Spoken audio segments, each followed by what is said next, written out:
We were off Maryland, and right on the edge where it goes 60 to 80 foot right there, there's a lot of big mangroves and grouper and stuff along those lines. And we're hunting, and Mark's in the water filming, trying to get some good footage. We were just doing dive after dive, taking turns, watching each other, spotting. Next person goes, boom, take your 3-minute break, watch the other guy.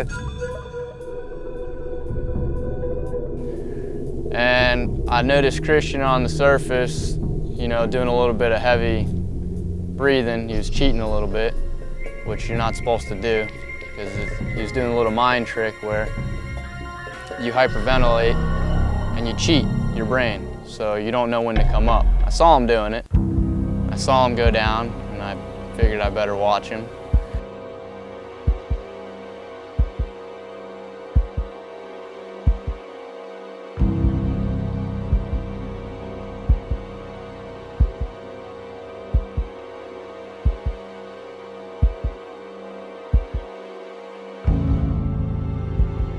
When I saw him go down there and he was on the bottom swimming around and Mark was filming him, I knew he was kind of paying attention a little bit more to the camera than, you know, how long he's been down there and when he should be coming up.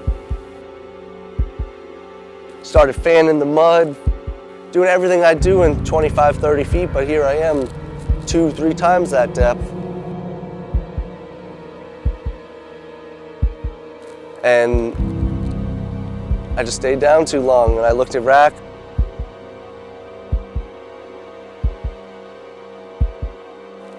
Released my spear gun, and here I go. I'm looking up at the surface, and I start kicking.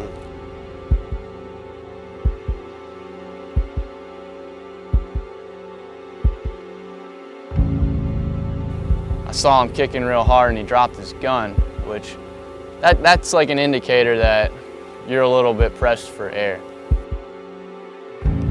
I have just the rope in my hand, I'm going up, cruising, and then when I get like midway, I don't know, my last motion was kicking, so I stayed kicking. Everything just whited out. And I just started doing the ultimate samba shake. And he was kicking and kicking and kicking like he was still underwater. He didn't know he was on the surface yet, so he was zombing.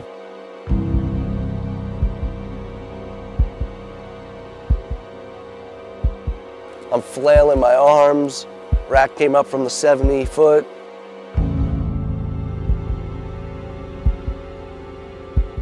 And I came to at the same time that Steele and Jared were pulling up in their boat.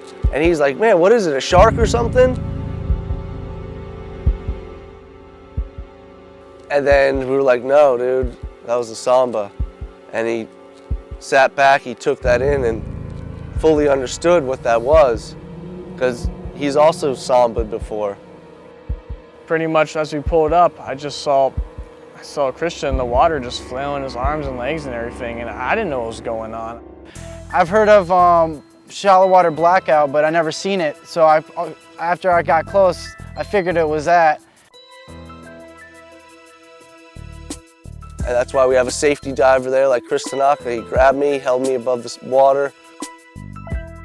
It's just part of our lifestyle down here. It can happen to anyone.